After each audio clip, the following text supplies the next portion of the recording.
നമസ്കാരം. ഉമ്മൻചാണ്ടിക്കെതിരെ മന്ത്രി കെ.ബി. ഗണേഷ് കുമാർ. തന്നെ ചതിച്ചത് ഉമ്മൻചാണ്ടിയാണ്, തന്റെ കുടുംബം തകർത്തത് ഉമ്മൻചാണ്ടിയാണെന്നും ഗണേഷ് കുമാർ ആരോപിച്ചു. ചാണ്ടി ഉമ്മൻ മിണ്ടാതിരിക്കുന്നതാണ് നല്ലതെന്നും അദ്ദേഹം പറഞ്ഞു. എന്റെ കുടുംബം തകർത്ത് എന്റെ മക്കളെയും എന്നെയും വഴിയാധാരമാക്കിയത് ഉമ്മൻചാണ്ടിയാണ്.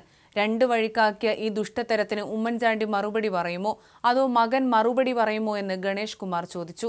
അറിയാത്ത കാര്യങ്ങൾ ചാണ്ടി ഉമ്മൻ പറയരുതെന്നും മിണ്ടാതിരിക്കുന്നതാണ് നല്ലതെന്നുമാണ് മന്ത്രി പറയുന്നത്. പറയണ്ട എന്ന് കരുതിയതാണ്, പക്ഷെ വായിൽ കോലിട്ട് കുത്തിയാൽ എങ്ങനെ മിണ്ടാതിരിക്കാൻ കഴിയും എന്നാണ് ഗണേഷ് കുമാർ ചോദിച്ചിരിക്കുന്നത്. പത്തനാപുരത്ത് പാർട്ടിയുടെ ഒരു പൊതുയോഗത്തിനിടെ മന്ത്രി കെ.ബി. ഗണേഷ് കുമാറിനെ ചാണ്ടി ഉമ്മൻ എം.എൽ.എ. രൂക്ഷമായി ഇന്നലെ വിമർശിച്ചിരുന്നു. ചാണ്ടി ഉമ്മൻ പറഞ്ഞതിന് മറുപടിയായാണ് കെ.ബി. ഗണേഷ് കുമാറിന്റെ ഇന്നത്തെ പ്രതികരണം. എന്റെ വിവാഹ ബന്ധത്തിൽ പ്രശ്നം വന്നപ്പോൾ മധ്യസ്ഥത വഹിച്ച ഉമ്മൻചാണ്ടി തന്നെ തന്റെ കുടുംബം തകർത്തു.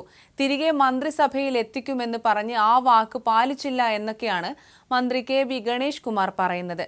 2013 ഉമ്മൻചാണ്ടി സർക്കാരിൽ വനം, കായികം, സിനിമാ വകുപ്പ് മന്ത്രിയായിരിക്കെയാണ് കെ.ബി. ഗണേഷ് കുമാർ രാജിവെക്കുന്നത്.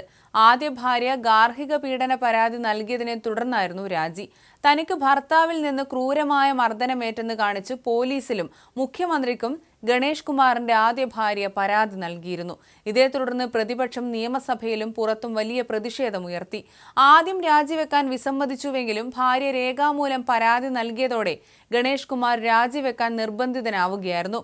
എന്നാൽ തിരികെ മന്ത്രിസഭയിൽ എത്തിക്കുമെന്ന് ഉമ്മൻചാണ്ടി വാക്ക് നൽകിയതാണെന്നും അത് പാലിച്ചില്ല എന്നുമാണ് ഇപ്പോൾ കെ.ബി. ഗണേഷ് കുമാറിന്റെ ആരോപണം. എന്നാൽ കെ.ബി. ഗണേഷ് കുമാറിന്റെ ആരോപണത്തിന് പിന്നാലെ ചാണ്ടി ഉമ്മൻ പ്രതികരിച്ചിട്ടുണ്ട്. സത്യത്തിന് വിരുദ്ധമായി ഒന്നും ചെയ്തിട്ടില്ല. കേരളത്തിലെ പൊതുജനങ്ങൾക്ക് എല്ലാം യാഥാർത്ഥ്യം അറിയാം. മനസാക്ഷി എന്നുണ്ടെങ്കിൽ കെ.ബി. ഗണേഷ് കുമാർ ഉമ്മൻചാണ്ടിയാണോ എന്ന് ചോദിക്കട്ടെ എന്നും ചാണ്ടി ഉമ്മൻ പ്രതികരിച്ചു. ഇതിനൊന്നും മറുപടി പറയാൻ താൻ ആഗ്രഹിക്കുന്നില്ലെന്നും മരിച്ചുപോയ എന്റെ പിതാവിനെ കൂടുതൽ വിവാദങ്ങളിലേക്ക് തള്ളിയിടുന്നില്ല എന്നും ചാണ്ടി ഉമ്മൻ പറഞ്ഞു. എനിക്കേറെ പ്രതീക്ഷയുള്ള നേതാവായിരുന്നു ഒരിക്കൽ ഗണേഷ് കുമാർ. പക്ഷെ ആ പ്രതീക്ഷ തെറ്റിപ്പോയി. ഒരിക്കലും അദ്ദേഹത്തെ വ്യക്തിഹത്യ ചെയ്തില്ല എന്നും ചാണ്ടി ഉമ്മൻ ഇപ്പോൾ പ്രതികരിച്ചിട്ടുണ്ട്. നിയമസഭാ തിരഞ്ഞെടുപ്പ് പടിവാതിൽക്കൽ എത്തി നിൽക്കെ പത്തനാപുരത്തെ രാഷ്ട്രീയ ചിത്രം ചൂടുപിടിക്കുകയാണ്. മന്ത്രി കെ.ബി. ഗണേഷ് കുമാറിനെ സ്വന്തം തട്ടകത്തിൽ വീഴ്ത്താൻ ഉമ്മൻചാണ്ടി വികാരം ആയുധമാക്കുകയാണ് കോൺഗ്രസ്. പത്തനാപുരത്ത് ജ്യോതികുമാർ ചാമക്കാലയെ സ്ഥാനാർത്ഥിയായി ഉറപ്പിച്ചുകൊണ്ടുള്ള നീക്കങ്ങൾക്കിടെ ഗണേഷ് കുമാറിനെതിരെ കടുത്ത ആരോപണങ്ങളായിരുന്നു ചാണ്ടി ഉമ്മൻ എം.എൽ.എ. ഇന്നലെ ഉയർത്തിയത്.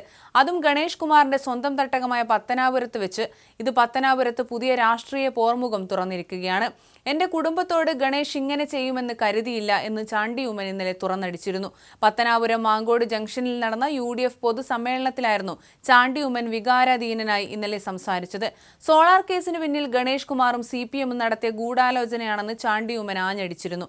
R. ബാലകൃഷ്ണപിള്ളയെ പിതാവിനെ പോലെയാണ് ഉമ്മൻചാണ്ടി കണ്ടിരുന്നത്. ഗണേഷിന്റെ അമ്മയെ താൻ ആന്റി എന്നാണ് വിളിച്ചിരുന്നത്. അപ്പൻ ഗണേഷിനെ അത്രമേൽ സ്നേഹിച്ചിട്ടും തിരിച്ചു നീചമായ പ്രവൃത്തികളാണ് ഉണ്ടായതെന്നായിരുന്നു ചാണ്ടി ഉമ്മൻ പറഞ്ഞത്. ഉമ്മൻചാണ്ടിയുടെ CD തേടി ഗണേഷ് കുമാർ കോയമ്പത്തൂരിലേക്കും തമിഴ്നാട്ടിലേക്കും അലഞ്ഞു. എന്നിട്ടും ഒന്നും കിട്ടിയില്ല.